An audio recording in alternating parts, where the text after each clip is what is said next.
My dad abandoned us for his career dreams. Now, 15 years later, he's broke and asking for my help. I offered him a second chance, but his lies destroyed our relationship. My name's Brandon. I grew up in a small town where everything felt perfect. My family was my world. My mother was kind and loving, always baking cookies on the weekends. My father was strong and funny. He made me feel like I could do anything. I had a younger brother, Jake, who looked up to me. We spent hours playing in the backyard, laughing and running around, believing our little family would never change. But one day, everything fell apart. I remember it like it was yesterday. My father gathered us in the living room. His face was serious, and I could tell something was wrong. I felt a chill run down my spine. "Brandon, Jake, I have something important to tell you," he said, his voice shaking slightly. My mother sat beside him, looking worried. I squeezed Jake's hand, trying to comfort him, though I was scared myself. "I've decided to pursue my dreams," he continued. "I need to move to the city for a new job. It's a great opportunity, and I can't let it pass." At that moment, my heart sank. I glanced at Jake, who was too young to understand the weight of those words. I felt like the ground had disappeared beneath my feet. My father was leaving us. How could he choose a job over his own family? The thought was unbearable. After he left, everything changed. My mother worked harder than ever, taking on 2 jobs to support us. I watched her come home exhausted every night, her shoulders heavy with worry. She would try to smile for us, but I could see the sadness in her eyes. We missed our dad, and I could feel the weight of his absence. Without my father, I had to grow up quickly. I took care of Jake, trying to fill the gaps left by our father.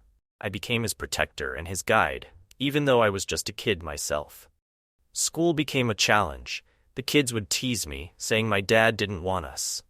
Their words cut deep. They didn't know what it felt like to watch someone you loved walk away. I tried to ignore them, but the pain lingered. Days turned into months, and the loneliness in our house grew heavier. We would sit at the dinner table, silence wrapping around us like a thick blanket.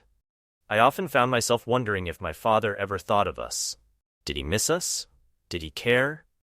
Years passed, and things only got tougher. My mother's health started to decline. I watched as she became more tired and pale. I took on odd jobs after school, mowing lawns and washing cars, just to help pay the bills. I was determined to keep our little family afloat, but it was hard. There were nights when Jake and I went to bed hungry, our stomachs growling, but we learned to adapt. Then, one cold winter morning, everything changed. I woke up to find my mother lying on the couch, unresponsive. Panic seized me. I called for Jake, and we didn't know what to do. The ambulance came, but it was too late. She was gone. Just like that, our lives shattered into pieces. I felt numb, like the world had lost all color. I was only 12, but I had to be strong for Jake. I had to tell him that everything would be okay, even when I didn't believe it myself. My mother was our rock, and now she was gone. The grief was overwhelming. As I stood there looking at the empty room, I realized I was now the man of the house. I was left to pick up the pieces.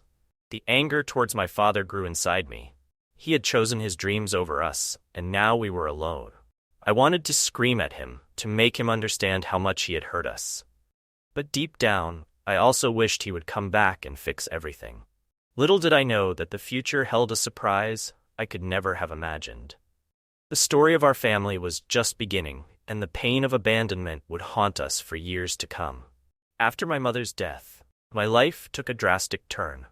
I was only 12, but I had to become an adult overnight.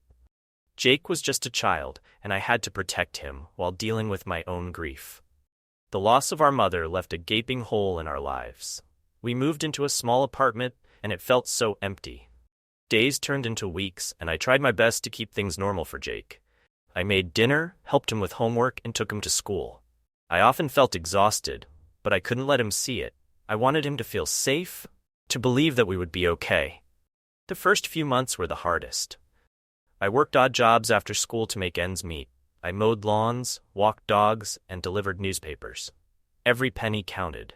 Sometimes I would come home late at night, my body aching, but I had to keep going. I couldn't let Jake down. School became a refuge for me, a place where I could escape from our reality. But even there, the weight of my responsibilities was always on my shoulders. I struggled to focus, but I knew I had to keep my grades up for Jake's sake. I didn't want him to worry about me. I wanted him to concentrate on being a kid. The kids at school noticed my changes. They could see I wasn't the same Brandon anymore. I had grown quieter, more reserved. Friends would ask what was wrong, but I never told them the truth. I didn't want their pity. I just wanted to survive. Things continued to get tougher. I could feel the financial strain tightening around us like a noose. We had to cut back on everything. No more treats or fun outings. I would search the pantry for anything we could eat, often finding only rice and beans. There were nights when we went to bed hungry, but we learned to cope. I would tuck Jake into bed and promise him that tomorrow would be better. But one day, I came home to find a notice on our door. The landlord was raising the rent, and we didn't have enough money to pay it. Panic filled my chest. I couldn't lose our home. I had worked so hard to keep us together. That night, I sat on the floor, trying to figure out how to make ends meet. I felt completely lost. As weeks went by, I felt the pressure mounting. I started skipping school to pick up extra shifts at work. I thought I was doing the right thing, but my grades began to slip. I could see the worry in my teachers' faces, but I didn't know how to explain my situation. I was afraid they would call social services, and I didn't want to be separated from Jake. In my heart, I knew I had to find a way out. I started researching scholarships and programs that could help us. I spent late nights on the computer, searching for opportunities that could change our situation.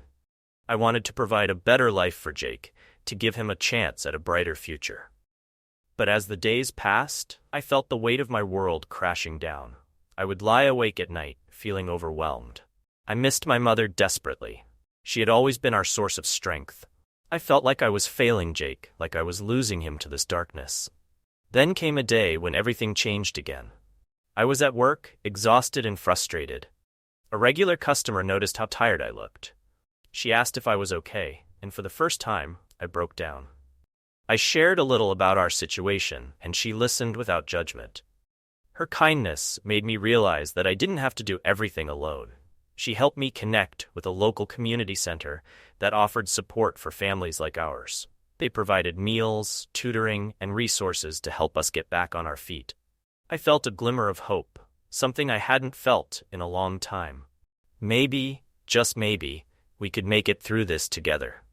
I left the center that day with a sense of relief. I had found a way to lighten the burden. I went home that night with new determination. I wanted to rebuild our lives, to show Jake that there was still a chance for happiness. Little did I know, this was just the beginning of a long journey filled with challenges. But I was ready to fight for our future. The days turned into weeks, and I was finally starting to see a light at the end of the tunnel. With the support from the community center, things began to improve. They provided us with groceries, and I started to feel less anxious about where our next meal would come from. Jake and I even made new friends who understood our struggles. It felt good to have a little bit of normalcy back in our lives. However, the responsibilities weighed heavily on my shoulders. I was 17 now, and I felt like I was carrying the weight of the world. I had to keep up with school, work part-time, and take care of Jake. It was exhausting. My nights were filled with homework, and my days were filled with work and responsibilities. I often felt like I was losing myself. One day, I came home from school to find Jake sitting at the kitchen table, tears streaming down his cheeks. I rushed over to him, kneeling beside his chair. "What's wrong, buddy?" I asked, my heart racing. He looked up at me, his big brown eyes full of sadness. "I miss Mom," he said, his voice shaking. I felt a lump in my throat. I missed her too every single day. I hugged him tightly, trying to comfort him. "I miss her too, Jake, but we're going to be okay. We have each other, remember?" I wiped his tears, wishing I could take away his pain. But deep down, I felt helpless. That night, I lay in bed, staring at the ceiling. I thought about everything we had lost. The dreams of a normal childhood, the laughter we used to share, gone. The burden of being responsible for Jake weighed heavy on my heart. I wished I could just be a kid again, free of all these worries. As time went on, the stress of my responsibilities began to take its toll. I started missing school more frequently. My grades slipped further, and I felt like I was failing at everything. The fear of letting Jake down was always at the back of my mind. I would push through the exhaustion, but I could feel myself breaking. Then, one day, I received a call from my school counselor. "Brandon, we need to talk about your grades," she said. Her tone was serious, and I knew I was in trouble. I took a deep breath and listened as she explained the situation. "Your grades have been dropping, and I'm concerned about you. I know things have been tough for you and your brother, but we're here to help. You don't have to go through this alone," she said. Her words struck a chord within me.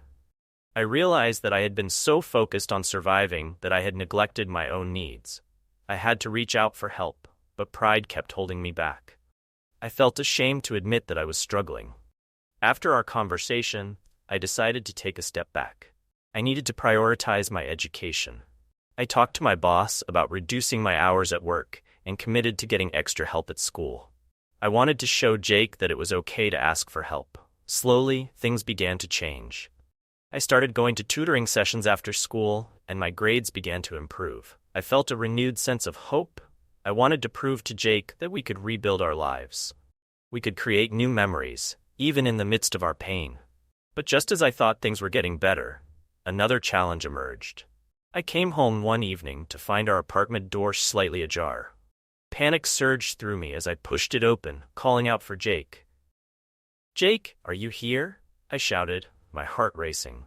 I rushed inside, and my stomach dropped. The place was ransacked, drawers pulled out, papers scattered everywhere. I felt like I had been punched in the gut. Someone had broken in, and I feared for Jake's safety. Just then, I heard a voice behind me. "Brandon, I'm here," Jake called from the bathroom. I ran toward him, relief washing over me. He was safe. I wrapped my arms around him tightly, feeling the weight of the world lift for just a moment. After calling the police and filing a report, I sat on the couch with Jake, both of us shaken. "I don't want this to happen again," I said, trying to sound strong. I realized then that I needed to do more than just survive. I needed to protect us. I couldn't let fear control our lives. In that moment, I made a promise to myself. I would do everything in my power to ensure our safety. I would fight for our future. The burden was heavy, but I was ready to bear it. Little did I know, the future would hold even more challenges, and the road ahead would be anything but easy. 15 years had passed since my father walked out of our lives, leaving nothing but pain and confusion behind. I had spent those years building a life for Jake and myself, learning how to survive without him. I had grown into a man, yet I often wondered what my life would be like if my father hadn't left. One ordinary morning, as I was getting ready for work, my phone rang. I glanced at the screen and saw an unfamiliar number. My heart raced, and a feeling of unease washed over me. I almost let it go to voicemail, but something made me answer. "Hello?" I said cautiously. "Brandon? It's your dad," he said, his voice trembling. For a moment I was frozen in disbelief. My father was calling me after all these years? I felt a mix of emotions, anger, confusion, and a small glimmer of hope. But I quickly pushed the hope aside. "What do you want?" I asked, trying to keep my voice steady. "I know I don't deserve to ask anything of you after all this time," he began, his words tumbling out. "But I'm in trouble. I've lost everything. I need help." His confession hit me like a punch in the gut. Part of me wanted to hang up right then and there, to tell him that he didn't deserve my help after abandoning us. But another part of me felt a flicker of empathy. Wasn't this what I had wished for all those years, some kind of acknowledgement of the pain he caused us? "What do you mean you lost everything?" I asked, my voice cold. "I made some bad choices. I chased my dreams, and now I'm broke. I have nowhere to turn," he admitted, his voice cracking. I felt a surge of anger. "You left us. You chose your dreams over your family. Why should I help you now?" "Brandon, I know I messed up. I regret it every day. I just want to fix things, to make amends," he pleaded. I closed my eyes, taking a deep breath. My mind raced with memories of our childhood, the pain of growing up without a father, the burden I carried alone. How could he think he could just waltz back into my life and expect forgiveness? "Look, I need time to think about this," I finally said, my voice shaky. "Please, Brandon, I'm desperate. I just need a little help to get back on my feet," he begged. After a moment of silence, I replied, "I can't promise anything. I need to talk to Jake first." I hung up, my heart pounding. I sat down, trying to process everything. I had built my life on the pain of his absence, and now he was asking for help. Part of me wanted to reach out, to give him a second chance. But another part of me screamed that he didn't deserve it. Later that evening, I shared the news with Jake. He was now a teenager, wise beyond his years, and I valued his opinion. As I told him about the call, I watched his expression change from confusion to anger. "Are you kidding me, Brandon? After all he did, he thinks he can just come back?" Jake exclaimed. "I know it sounds crazy, but he's desperate. He says he regrets everything," I replied, my voice filled with uncertainty. "Regrets don't fix anything. He abandoned us. Why would you even consider helping him?" Jake argued, his voice rising. "I don't know, Jake. Part of me wants to forgive him. Maybe this could be a chance for closure," I admitted, feeling the weight of the decision pressing down on me. "Closure or more pain?" Jake shot back. "I don't trust him. He hurt us, Brandon. What if he just leaves again?"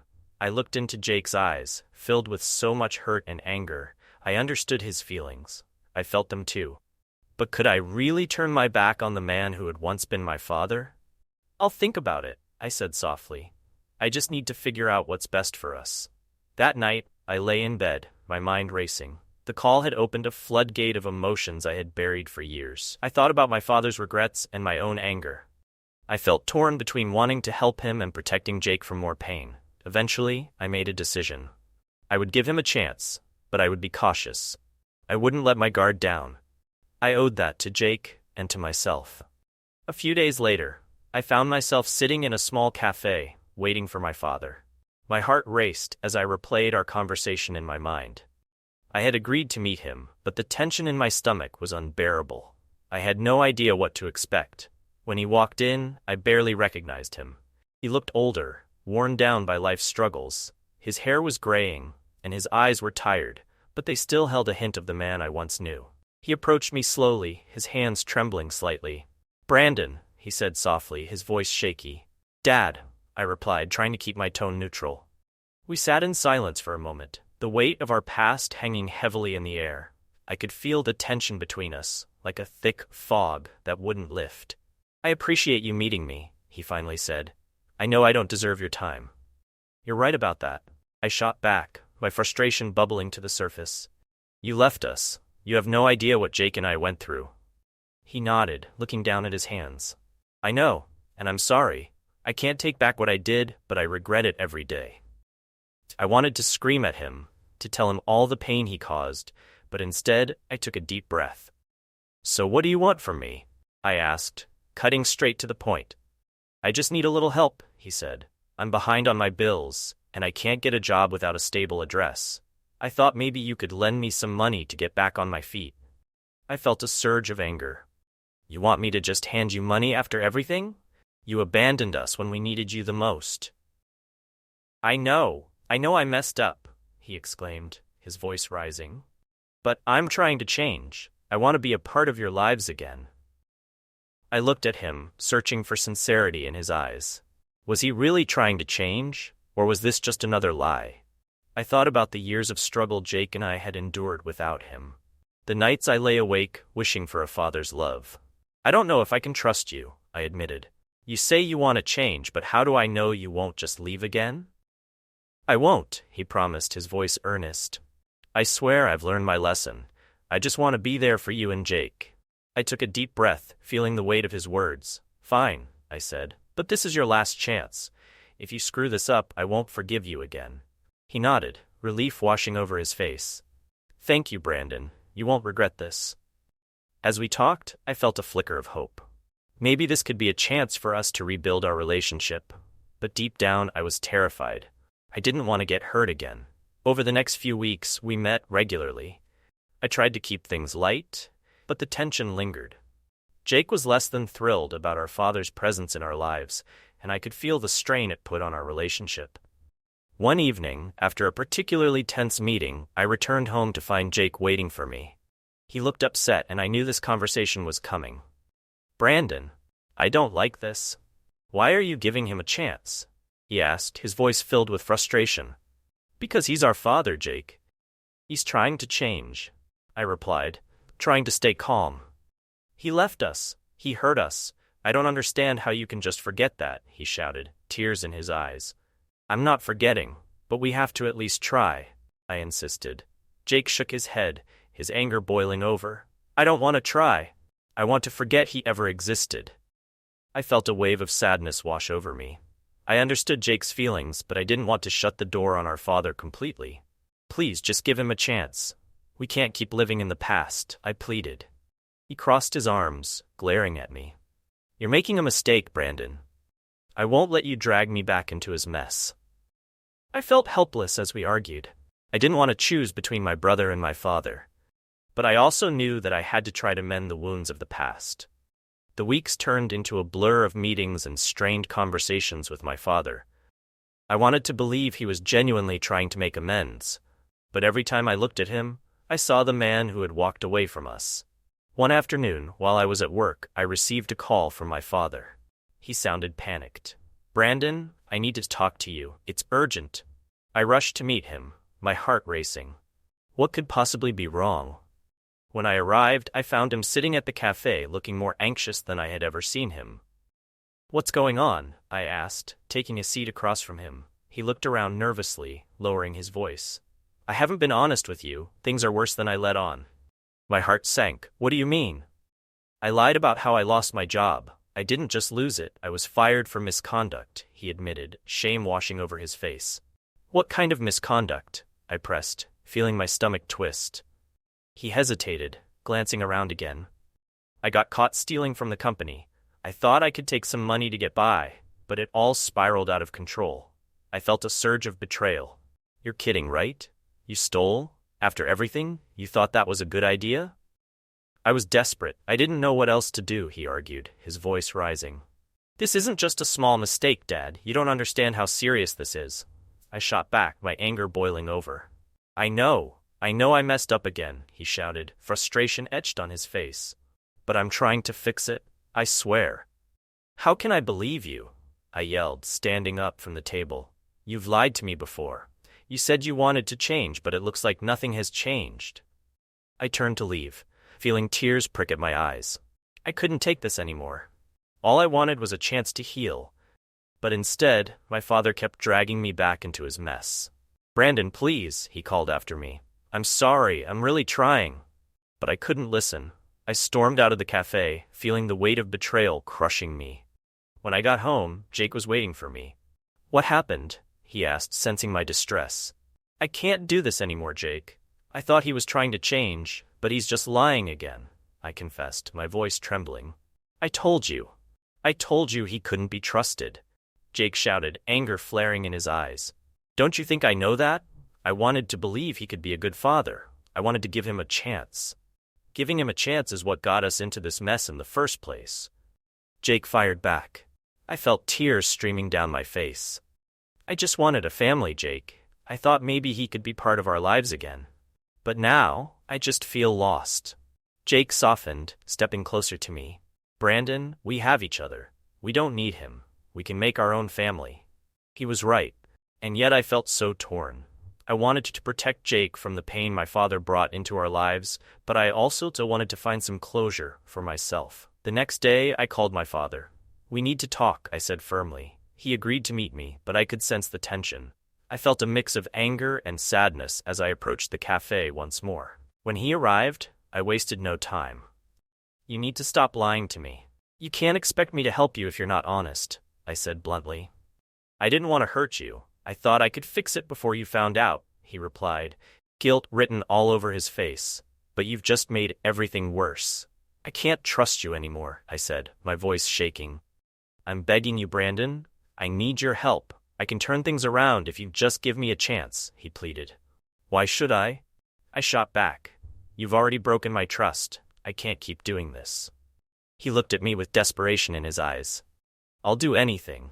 Just tell me what you need me to do to earn your trust back. I took a deep breath, feeling the weight of the decision hanging over me. You need to prove you're serious. Get help. Get a job. Show me that you're willing to change. He nodded, tears in his eyes. I will, I promise. I wanted to believe him, but the pain of his past actions clouded my judgment. As I walked away from that meeting, I felt the familiar ache of betrayal. It was clear that the road to healing wouldn't be easy, but I was determined to protect myself and Jake, no matter what happened next. The days turned into weeks, and my father's attempts to reconnect with me felt more like a heavy weight pressing down on my chest. Every time we met, there was a cloud of tension hanging over us, and each encounter revealed another layer of his lies. I thought I could give him a chance, but it seemed like he was dragging me deeper into a pit of confusion and pain. One afternoon, I received a call from Jake while I was at work. His voice was shaky, and I could sense the fear in it. "Brandon, you need to come home. I found something." "Found what?" I asked, my heart racing. "I found Dad's old letters," he said, his voice breaking. "The ones he wrote to Mom before he left, they're not what you think." I rushed home, my mind racing. What could these letters possibly contain? When I arrived, Jake was sitting on the couch, surrounded by crumpled papers. I picked one up, my hands trembling. As I read, my heart sank. The letters detailed how my father had been unhappy long before he left. He had written about feeling trapped, about his dreams, and how he felt suffocated by family life. In one letter, he even mentioned how he wished he could start fresh, free from the burdens of fatherhood. "What the hell, Jake?" I said, my voice rising. "He didn't just leave us. He wanted to leave us." Jake looked up at me, tears in his eyes. "I thought you should know, he's been lying to us. He never really cared about us the way we thought." I felt the anger boiling inside me. "I can't believe he wrote this. He's a coward. How can he expect us to trust him again?" "I told you he wouldn't change," Jake said quietly, his disappointment clear. "This is proof. He doesn't deserve our help." I tossed the letter onto the coffee table, feeling sick. I thought maybe he was trying to be a better person, but it seems like he's just the same selfish man. What do we do now? "I don't want to see him again, Brandon. I want to forget he ever existed," Jake replied, frustration and sadness mixing in his voice. I sat back, feeling lost. I had wanted to give my father a chance, but now it felt like I was standing on the edge of a cliff, ready to fall. My father had shattered any hope I had for a repaired relationship. That night, I received another call from him. "Brandon, I need to talk. Can we meet?" I hesitated but finally agreed. I arrived at the cafe, my heart heavy with dread. When he saw me, his face lit up, but the moment I sat down, I could see the tension return. "Brandon, I want to explain everything," he said, his voice earnest. I interrupted him. "No more lies, Dad. I know about the letters. I know you wanted to leave us all along." He looked shocked, and I could see the regret in his eyes. "I never wanted to hurt you. I thought I could make a better life for myself, and I was wrong. But I want to be here for you now. Do you even understand how much you've hurt us? You didn't just leave. You abandoned us," I said, my voice cracking with emotion. "I know. I can't change the past, but I want to be better." "I'm trying," he pleaded. "Trying isn't enough anymore. You've lied to me again and again, and I don't think I can forgive you this time," I said, my heart breaking. As we sat in silence, I felt the weight of my father's words bearing down on me. I had wanted to believe he could change, but each revelation only pushed us further apart. It was time to face the truth. I couldn't help someone who kept dragging me into their chaos. "I can't do this anymore," I finally said, standing up to leave. "I need to protect Jake and myself. I won't let you hurt us again. I won't let you hurt us again." I walked out of the cafe, feeling a mix of relief and sorrow. It was time for me to move forward, even if it meant leaving my father behind. As I drove home, the weight of my decision settled heavily on my shoulders. I had chosen to distance myself from my father, a man who had caused so much pain. But what would that mean for the future? Would I ever be able to fully forgive him? That evening, Jake and I sat on the couch, both of us lost in our thoughts. The atmosphere was heavy with unspoken words. I could feel the tension between us, but I didn't know how to bridge the gap. "Brandon, are you okay?" Jake finally asked, breaking the silence. "I don't know, Jake. I feel like I just made the hardest decision of my life," I admitted, my voice trembling. "You did the right thing." "He's toxic for us," Jake said, his tone serious. "We can't let him hurt us again." "I know, but I can't shake the feeling that I've failed somehow. I wanted a chance for us to have a family again," I said, my heart heavy. "Sometimes, letting go is the only way to move forward," Jake replied wisely. "We can make our own family, Brandon. Just the two of us." I looked at him, feeling a surge of love and pride. Jake was right. We had survived so much together and we were stronger for it. You're right, we can build our own future. In the days that followed, I focused on rebuilding my life with Jake. We spent time together, finding joy in the small things, a movie night, a trip to the park, or just cooking dinner together. We were a team, and I felt grateful for the bond we had forged in the fire of our struggles. One evening, as we sat down for dinner, Jake looked at me with a serious expression. "Do you think you'll ever talk to Dad again?" I paused, considering his question. "I don't know. Part of me wants to find some closure, but I also don't want to open old wounds," I replied honestly. Jake nodded, understanding. "Just remember that you have me no matter what. We can't let him control our lives." I smiled at him, feeling a warmth spread through my heart. "Thank you, Jake. You're my rock." As we finished dinner, I felt a sense of peace wash over me. I had made the right decision. I wouldn't let my father's mistakes define my future or Jake's. Instead, I would focus on the present and the future we could create together. A few weeks later, I received a letter from my father. It was a simple note, filled with apologies and regrets. He wrote about his struggles, his desire to change, and his hope for reconciliation. But instead of feeling anger or sadness, I felt a strange sense of relief. I realized that I had already made my peace. I didn't need to respond or rekindle our relationship. I had learned to forgive, not just him but myself as well. I was no longer bound by his choices or the pain of the past. That night, as I lay in bed, I felt a sense of freedom. I was ready to embrace the future, no matter what it held. Life was about choices, and I was determined to make the right ones for Jake and me. Forgiveness doesn't mean forgetting, it means letting go of the anger and pain so that you can move forward. I had learned that lesson the hard way, but I knew I was stronger for it, and as I drifted off to sleep, I felt a sense of hope. Our future was bright, filled with possibilities. Jake and I were building our own family, and that was enough. Thank you for watching. Don't forget to like, subscribe, and hit the notification bell so you never miss our next video. See you next time.